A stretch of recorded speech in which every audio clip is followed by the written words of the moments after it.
ওদের যদি লজ্জা থাকে যে আমাদের সাথে কথা একটা ওয়াশ আমরা রংপুরে দেওয়ার প্ল্যান ছিল, কিন্তু এর আগে এরা বোল্ড আউট হয়ে গেছে এক কথায়। আমাদের সাথে দুবার হেরেছে, আমাদের সাথে পারেনি। এই বিপিএল আমাদের সাথে পারেনি, তাহলে কোন লজ্জাতে ওরা কথা বলছে? এখন কথা হয়েছে যে আমরা সাথে খেলার একটা লেভেল লাগে, তারা লেভেলটা হারাই ফেলছে, এই জন্য আগে সেমিফাইনালে বিদায় নিছে। আর লঞ্চে উঠতে ওদের টিকিট কেনার মতো টাকা লাগে, ওই টাকাটা তাদের নাই।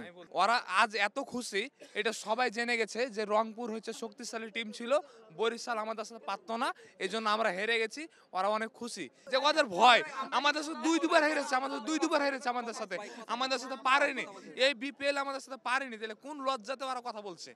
ওরা কোন লজ্জা, ওদের যদি লজ্জা থাকে যে আমাদের সাথে কথা বলবে আমি না। আসছি ওনার কথায়, আমরা কি কখনো বলছি যে খুলনা জিতুক, বরিশাল আমরা রংপুর অবশ্যই। হারুক, এটা আমরা বলছি কোথাও? গ্যালারিতে বলছি এখন ব্যাপার হয়েছে যে তারা বুঝতেছে তারা লেভেলটা কোথায় গেছে। এখন কোন রকমে ব্লেম একটা দিয়া তারা কোন রকম দুটা কথা তো বলতে হবে মিডিয়ার সামনে, মুখটা তো দেখাইতে হইব। না, না। ওই জায়গাটা মানে জায়গাটা করতে আছে আর কি। আমরা সারা জীবন আমরা মানে BPL নেক্সট আবার খেলাতে সামনে চাইবো আসবে। আমরা মনে আবার মনে দেখাবো, কিন্তু সামনে আবার BPL আমরা পরিচালক দেখে নিবো। রংপুর রে সাপোর্ট করবো ওরা কিন্তু মনে মনে, কারণ আমরা তিনটা সিনিয়র প্লেয়ার আছে, তামিম ইকবাল, মাহমুদুল্লাহ, রিয়াদ মুশফিক। দেখাইছে ঠিক আছে, 11টা ম্যাচ জিতছে, 11টা ম্যাচ 11টা। বরিশাল জিতুক তো। হ্যাঁ। বরিশাল তো দুর্বল টিম, এটা আমরা গত ম্যাচেই তো বুঝতে আমরা পারছি। গত